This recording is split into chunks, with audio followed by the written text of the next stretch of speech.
나이트클럽 이번에 또 소개해드릴 상품은 청호 나이스 무전원 직수 정수기. 아, 청호 나이스에서. 컴팩트. 통상 이런 정수기를 하면 당연히 전기가 그렇죠. 들어가야 하는 걸로. 당연히 꽂죠. 네, 네. 전기가 필요 없습니다. 오. 수도만 꽂으면 돼요. 수도만. 네. 자, 그리고 또 필터 교체. 필터 교체. 이거 본인이 할 수가 있다고 들었어요. 네. 굉장히 간단하게. 아까 네. 정상근 선수가 교육을 받았는데요. 네, 이렇게 보시면은 교육 받을 게 없던데. 그냥 이렇게 열면 됩니다. 열고 네. 네. 열고 이거 필터를 빼고 새 거를 넣으시면 돼요. 아, 네. 이게 마치 저기 프린터. 네. 그 카드리지 교체하듯이. 카트리지. 그거보다 더 쉬워요. 잉크 교체보다도 더 쉬워요. 네. 네, 굉장히 그렇습니다. 간단합니다. 자, 그래요. 근데 이거 어떻게 꽂는 거야, 이거? 혼자 사시는 분들 중에서 아, 바로 들어가네요. 혼자 사시는 분들 중에서 정수기가 필요했다면은 청호 나이스 콤팩트를 만나보시기 바라겠습니다. 네. 이거 KC 인증이에요. KC 인증. 코리아. 캡. 코리아 캡. 네. 코리아 캡. 캡이야. 인증 제품입니다. KC인데 대한민국 통합 인증 마크입니다. 네네. 인체에 무해한 재질로 만들었는지 충분히 안전한지 KC 인증 마크를 받았던 게 뭡니까? 무해하다. 무해하다. 안전하다. 뭐 이런 얘기 아니겠습니까? 음. 자, 그래요. 전원 필요 없고 따라서 전기세 걱정 필요 없고 그리고 필터 교체 아주 간단하고 초기에만 잠깐 기사가 와서 설치해주면 끝. 네. 네. 설치비 또 무료. 그치? 무료. 설치비 무료. 음. 아, 이러면은 뭐 조건 좋지 않습니까? 그렇습니다. 네. 깨끗한 물을 먹고 싶어 하는 여러분들의 모든 욕망을 네. 예, 여기에다 담았습니다. 음. 그래요. 샤워할 때는 시걸포 정수기를 써주시고. 네. 자, 그리고 마실 때는 청호 나이스. 청호 나이스. 많은 사랑 바라겠습니다. 소비자 판매가가 33만 원. 네. 인터넷 최저가 30만 9,400원.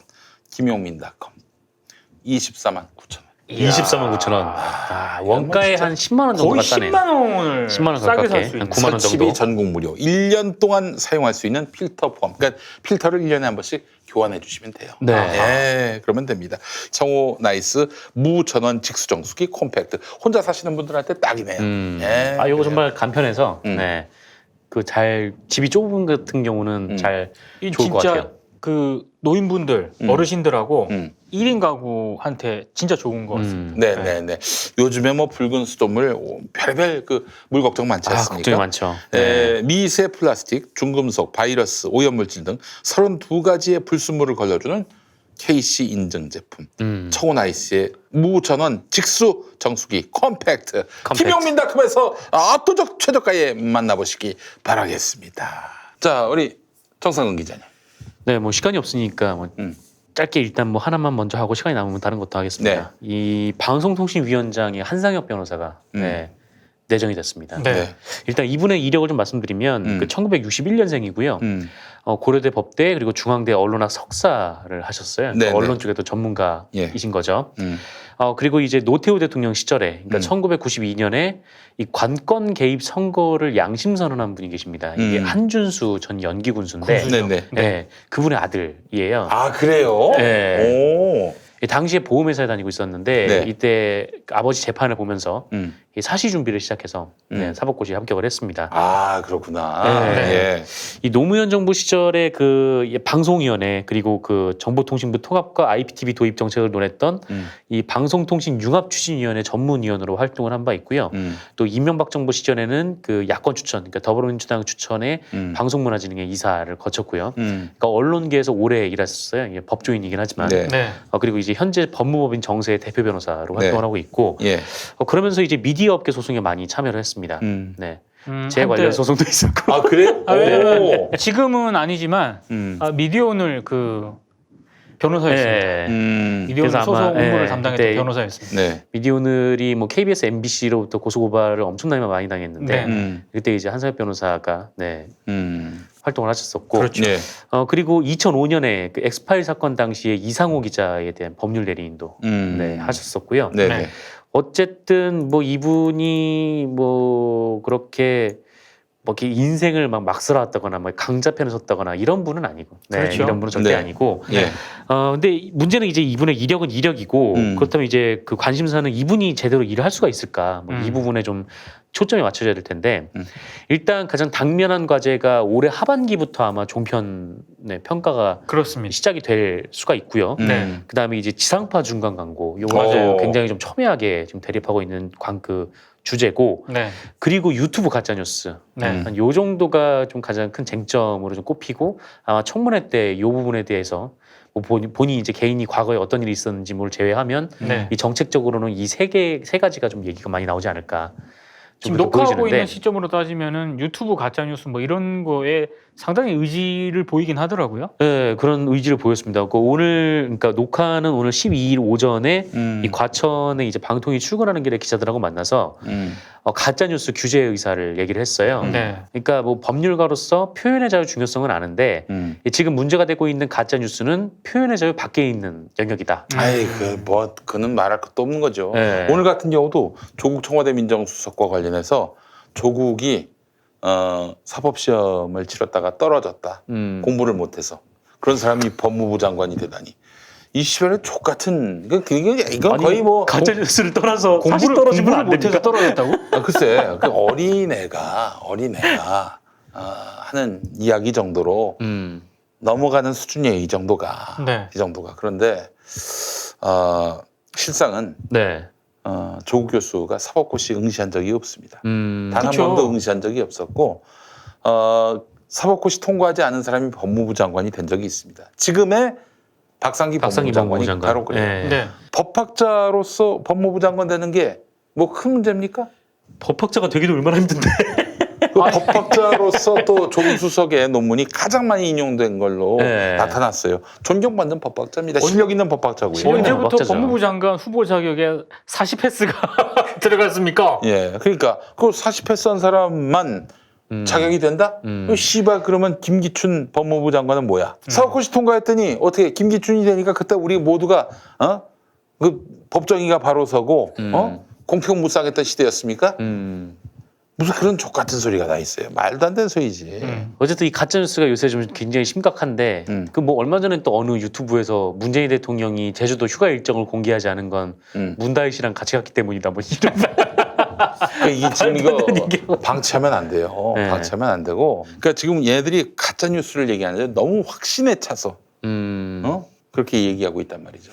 이 정도면 거의 뭐 사회 악이죠. 그러니까 뭐 어떤 뭐 정치에 대한 평가 뭐 이런 건 뭐 그 뭐 말도 안 돼도 그냥 오케이 할 수 있는데 아예 가짜 뉴스를 유포하는 건 전혀 다른 문제니까. 그러니까 옛날 같으면 이제 유언비어잖아요. 그렇죠. 이 유언비어는 굉장히 그 옛날 이제 뭐 전제군주 시절에도 굉장히 큰 처벌을 받았는데 네. 어쨌든 이 한사연 내전자가 얘기하는 거는 뭐 이제 가짜 뉴스는 표현의 자유 밖에 있는 거고 이거는 이제 규제 대상이 돼야 된다. 네. 다만 이 가짜 뉴스라는 판단을 뭐 정부가 할 수 있는가에 대해서는 좀 논의를 좀 더 거쳐봐야겠지만 어쨌든 이 제도를 정비하겠다라는 의지를 좀 보였고 네.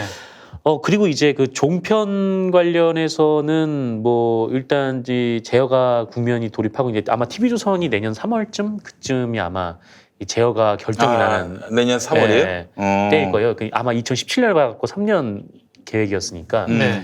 그다음에 이제 TV조선 평가를 이제 제대로 해야 되는데 이거에 대해서 좀 원칙적으로 좀 대응을 해야겠죠. 근데 아직은 이 부분에 대해서 이 한상혁 변호사가 지금 이제 녹화하는 이 시점까지는 이제 얘기가 나온 거는 없는 것 같습니다. 근데 다만 뭐 여러 언론에서 이번에 이제 한상혁 변호사를 선임한 이유는 이 종편 문제에 좀 원칙적인 대응을 위해서다 뭐 이런 평가는 좀 하고 있더라고요. 아마. 지금 녹화 시점으로 뭐 이렇게 석사 논문 표절 의혹을 조선일보 쪽에서 막 제기를 하고 그거는 나중에 뭐 이렇게 좀 정확하게 밝혀져야 될 문제인 것 같긴 하지만 근데 실제 일각에서 이런 얘기도 하더라고요.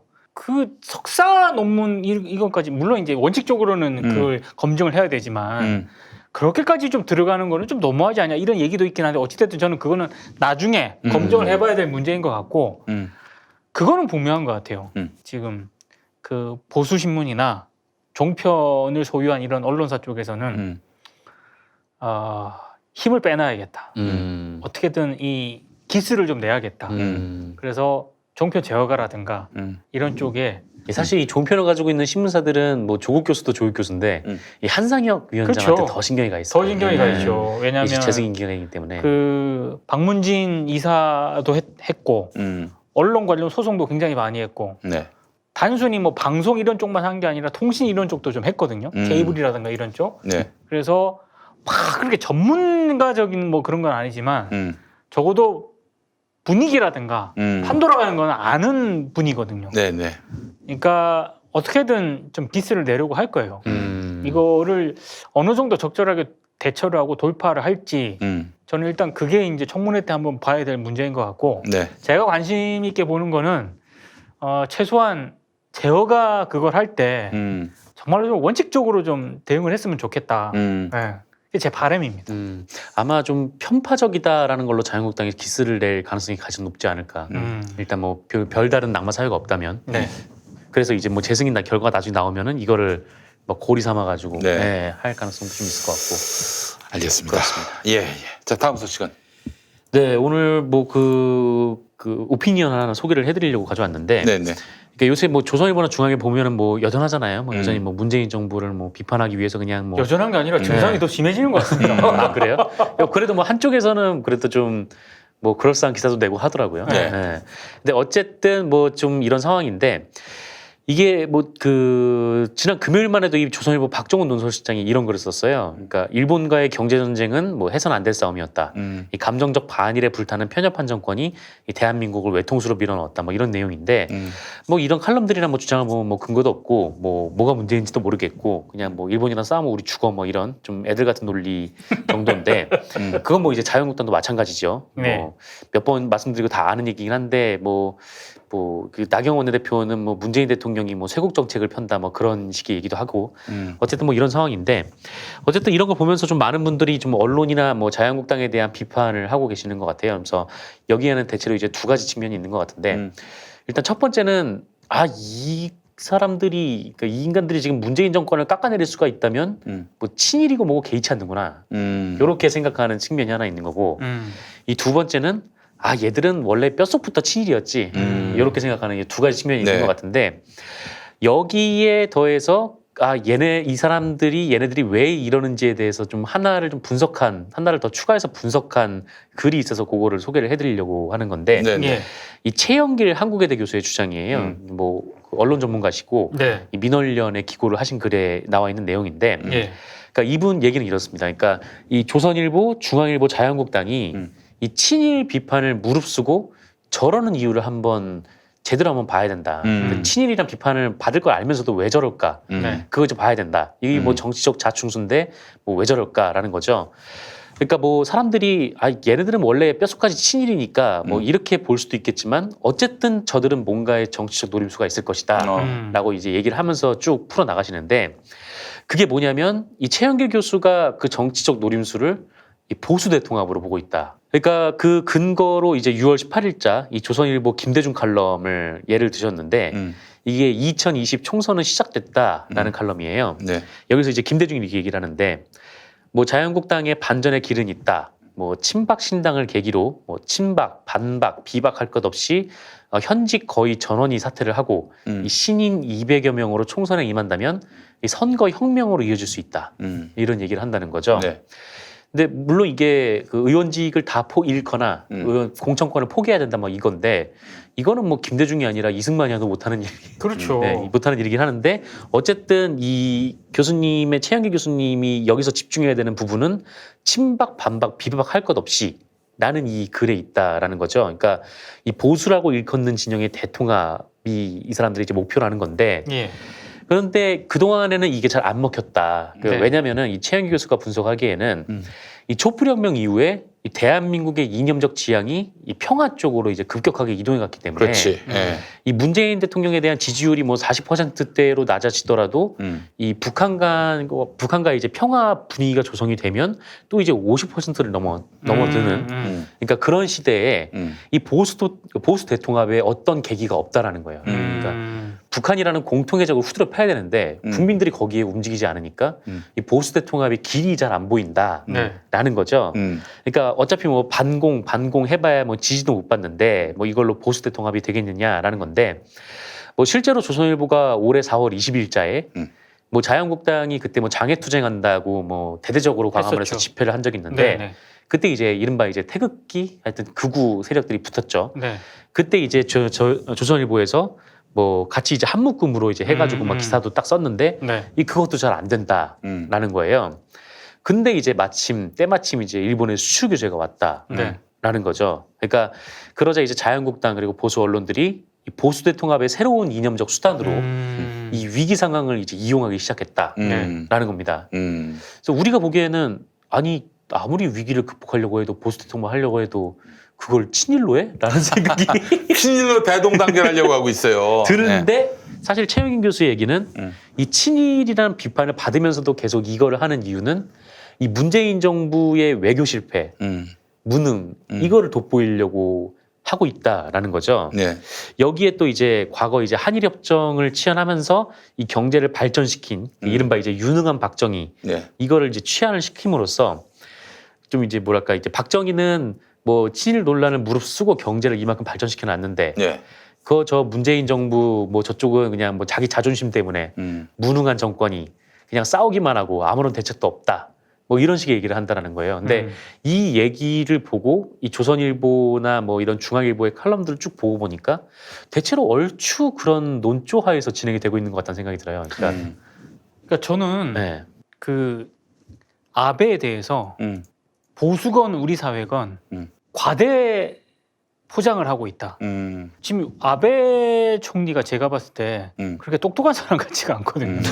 아니, 그러니까 이게 외교적으로 지금 다 마찰을 일으키고 있잖아. 네. 러시아하고도 지금 저기 쿠릴롤도 그거 가지고 붙고 있고. 그러니까 이게 전략 전술에 있어서 제가 봤을 때 상당히 좀 문제가 있는 총리 같고요. 예. 그리고 일본은 뭐 관리를 워낙 꼼꼼하게 한다, 굉장히 디테일하게 한다 이런 이상한 이미지를 가지고 있거든요. 근데 후쿠시마 방사능 그 관리하는 거 보면 개판이지 않습니까?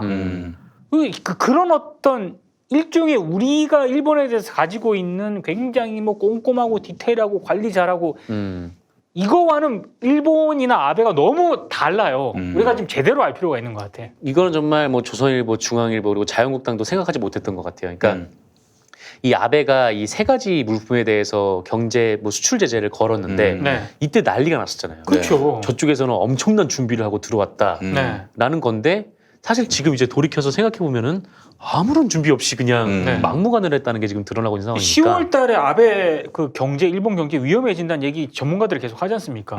소비세 일본에서 인상해야 되거든요. 그러면 이제 난리가 나는 거예요. 일본 기업 입장에서는. 소비자들 입장에서도 그렇고. 사실 지금까지 아베가 저렇게 승승장구할 수 있었던 것도 서민 경제가 안정 그렇죠. 상태였기 때문에 그런 건데 네. 소비세 올리고 또 이렇게 수출길은 막히고 또 미중 무역의 여파를 입고 이래버리면 아베로서는 어떻게 버텨낼 재간이 없어요. 네. 그러니까 이 상황에서 보자면은 지금 시간은 아베 편이 아닌 거죠. 아니, 실제로 소비세 그 인상에 따른 여론 후폭풍을 무마하기 위해서 그래서 지금 이걸 건드렸다는 얘기가 있거든요. 네. 이 정도 툭 치면은 10월 전에는 한국이 이제 수그릴 줄 알았던 거지. 근데 문재인 정부는 안 수그리잖아 지금. 네. 근데 이거를 계속 이제 조선일보, 중앙일보, 뭐 자유한국당이 이용하고 있다는 거죠. 그렇죠. 그러니까 네. 계속 뭐 경제가 비용 안 좋다. 이제 어차피 지금 일본에서 이런 뭐 수출 규제를 딱 하면은 반도체 시장은 뭐 급격하게 얼어붙을 수밖에 없는 거고 사실 이미 1월부터 좀 반도체 시장이 좀 어려웠던 부분이 있는 거고 네. 뭐 이런 거랑 다 엮어서 이 문재인 정부의 외교 무능 아마 이 프레임으로 계속해서 이제 이 보수 대통합 총선 전략을 밀고 나갈 수 있다라는 건데 김상조 청와대 정책실장이 김현정 뉴스쇼 나와가지고 이런 얘기하더라고요. 그러니까 자꾸 언론들이 일본은 뭐 장기전에 대비해서 만반의 준비를 해가지고 이렇게 대응을 하고 있는데 우린 제대로 대응을 하고 있냐? 자꾸 언론들이 이렇게 쓴다는 거야. 네. 근데 김상조 실장이 딱 그러는 거예요. 도대체 그런 얘기를 어떻게 할 수 있냐고. 우리 되게 대응을 굉장히 심사숙고를 해왔다는 거예요. 차분하게 하나하나 다. 그런 그렇죠. 프레임에서 좀 벗어나달라고 얘기를 하더라고. 네, 알겠습니다.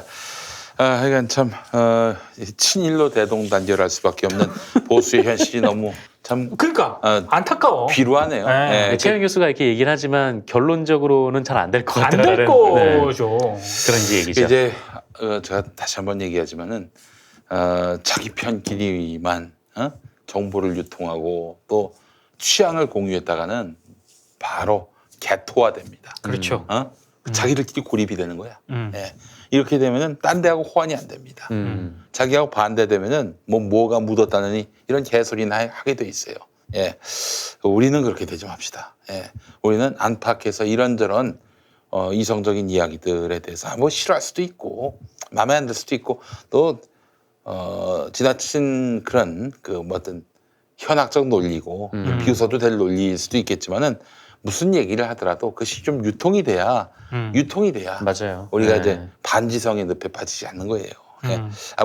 지금 우리 그 시민들이 그랬다는 것이 아니라 적어도 이런 이야기들이 유통될 수 있도록 해야지 우리끼리만 이 취향과 기호와 어떤 신념을 공유했다가는 저쪽 꼴 납니다. 지금 저쪽이 저렇게 하고 있어요. 유튜브 자기들이 보고 싶은 것만 보니까 완전히 바보가 되고 있는 거예요. 예.